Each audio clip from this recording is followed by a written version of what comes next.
મારું નામ ભૌમિક ભટ્ટ છે. હું બિઝનેસ કોચિંગ એન્ડ કન્સલ્ટિંગ કરું છું. અત્યારે જે 21st સેન્ચુરીની અંદર ચેલેન્જીસ છે ફોર ઓન્ટરપ્રિન્યોર્સ, એ સૌથી મોટી ચેલેન્જ છે કે પહેલાં તો હોશિયાર માણસોને ગોત્યા પછી એને તમારી કંપનીમાં ઓનબોર્ડિંગ કરાવવા. હવે મોટાભાગના બિઝનેસમેન છે એ પોતાની ચેલેન્જીસ એવું કહેતા હોય છે કે લોકો અમારે ત્યાં સ્કિલ્ડ મેન પાવરને અમે ગોતી નથી શકતા. અચ્છા, ગોતીને જો અમે કંપનીની અંદર ઝલપ કરાવડાવીએ તો કોઈ નાનકડી બી એને સેલરીનો હાઈપ આપે તો એ માણસ તરત પોતાની કંપની છોડી અને બીજી કંપનીમાં જતો રહે છે કોમ્પિટિટર પાસે.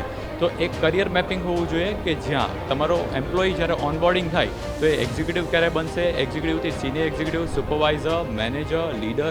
અચ્છા, ઈચ એન્ડ એવરી સ્ટેજ પર પહોંચતા એને કેટલો ટાઈમ લાગશે, કઈ રિસ્પોન્સિબિલિટી હશે, ક્યાં KRAs હશે, એ રિસ્પોન્સિબિલિટીની સાથે એની પાસે કેટલી ઓથોરિટી હશે. કારણ કે મોસ્ટ ઓફ ધ કંપનીઝની અંદર કદાચ રિસ્પોન્સિબિલિટી તો મળે છે પણ ઓથોરિટીઝ લોકોને મળતી નથી. So what we do is કે આખું 360 ડિગ્રીથી વી ડિઝાઇન ધ હોલ ઇન્ડક્શન કે જેની અંદર એક કરિયર મેપિંગ હોય અને એમ્પ્લોયીને પોતાને એમ થાય કે ના, I want to reach to the senior most level. કારણ કે જો દરેક એક્ઝિક્યુટિવ સુપરવાઇઝર બનશે, સુપરવાઇઝર મેનેજર બનશે, મેનેજર લીડર સુધી પહોંચશે તો જ કંપનીનો ગ્રોથ થઈ શકશે. અને આ બધું થવાના સાથે મેજર ચેલેન્જીસ જે આવતી હોય કે મારા એમ્પ્લોયી જતા રહે તો બીજો એમ્પ્લોયીને ગોતવામાં મિનિમમ 6 મહિનાનો ટાઈમ તો નવા એમ્પ્લોયીને કંપનીના કલ્ચરમાં સેટઅપ થતો હોય છે. So what we do here is કે જે શોર્ટ ટાઈમ ઇન્ડક્શન કે જેમાં એક એમ્પ્લોયીની હાઈએસ્ટ મેચ્યોરિટી ડેવલપ થઈ શકે એવા ક્વેશ્ચનર્સ છે, એવા મોડ્યુલ્સ છે, એવા રોલ પ્લે છે, એવી ઇફેક્ટિવ થિયરીઝ છે, એવી ઇફેક્ટિવ ટ્રેનિંગ છે.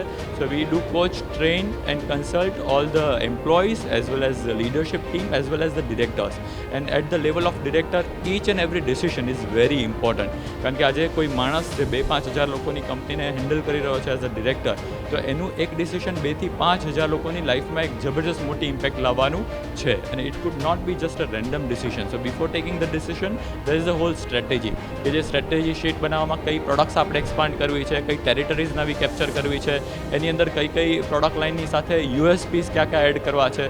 So there are so many detailed things which has to be strategize. આ બધું સ્ટ્રેટેજી બનાવી અને એક લોંગર વિઝન અને વિઝનની સાથે વેલ્યુઝ. તમે જુઓ, આજે અદાણી વિશે ઘણા બધા લોકો એવું કહે છે કે ભાઈ અદાણીની કંપની છે એ ડાઉન જતી રહી, પણ વર્લ્ડમાં ટેસ્લાથી લઈ અને એપલનું એક્ઝામ્પલ લો કે માઇક્રોસોફ્ટ એક્ઝામ્પલ, આ બધી કંપનીઓને આપણે આદર્શ માનતા, પણ એક રીતના જોવા જઈએ તો આ બધા જ લોકોની રેવન્યુમાં જ્યારે ડાઉનફોલ આવ્યો તો ફટાફટથી એ લોકોને ફાયર કરવાના સ્ટાર્ટ કરી દીધા. કોઈએ 5%, તો કોઈએ 7%. But if you see to Adanis or Tata, not even single percentage. આજે કંપની લોસમાં છે કે પ્રોફિટમાં, પણ એને એક પણ એમ્પ્લોયીને એવું નથી કીધું કે કાલથી તું ના આવ.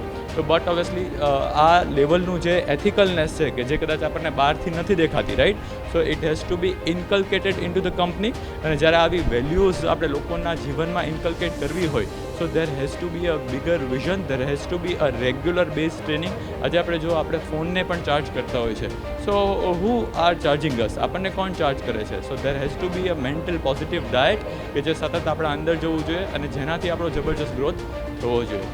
TV9ના માધ્યમથી સર હું મેસેજ આપવા માગું છું કે ઘણી બધી આપણી ઇન્ડિયામાં એવી કંપનીઝ છે કે જે ફોર્ચ્યુન 500 સુધી પહોંચી શકે છે. મારું વિઝન એ છે કે મારા ક્લાયન્ટ્સ જેને ફોર્ચ્યુન 500 સુધી પહોંચાડવા. અને આજે આઈ એમ વેરી પ્રાઉડ કે TV9માં ઓલરેડી મારા 2 ક્લાયન્ટ્સ આજે મારી સાથે છે who has really achieved this recognition of being recognized by Chief Minister of Gujarat. અને જે ઇન્ડિયામાં કેલિબર છે, કારણ કે ઇન્ડિયામાં તમે જુઓ તો એટલા ઇન્ટેલેક્ચ્યુઅલ લોકો છે કે ફોરેનની કન્ટ્રીઓ મોસ્ટલી અહીંથી ઇન્ડિયાના લોકો લઈ જાય છે અને પોતાની કન્ટ્રીનો ગ્રોથ કરે છે.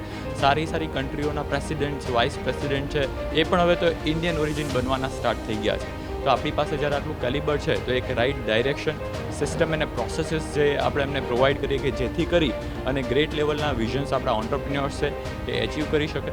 પ્લસ મોસ્ટલી ઓન્ટરપ્રિન્યોર્સ જે મેં જોયા છે એ એવા ઓન્ટરપ્રિન્યોર્સ છે જે ગ્રોથ નથી કરવા માંગતા, બિકોઝ કે જો વધુ ગ્રોથ કરીશું તો વધુ ચેલેન્જીસ આવશે. જેમ કંપની બિગર થાય એમ વધુ ટાઈમ બિઝનેસને ડેવલપ કરવામાં આપવો પડે અને એ ઓન્ટરપ્રિન્યોરને પોતાને આપવો પડે.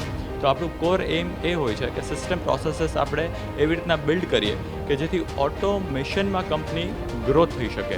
સો that is our core aim કે આપણા ક્લાયન્ટ્સને ફોર્ચ્યુન 500 કંપનીઝમાં પહોંચાડવી અને ઓટોમેશન ઉપર સિસ્ટમ અને પ્રોસેસની સાથે કંપનીનું ગ્રોથ એન્જિન ડિઝાઇન કરી અને એને ઇમ્પ્લિમેન્ટ કરાવડાવવું.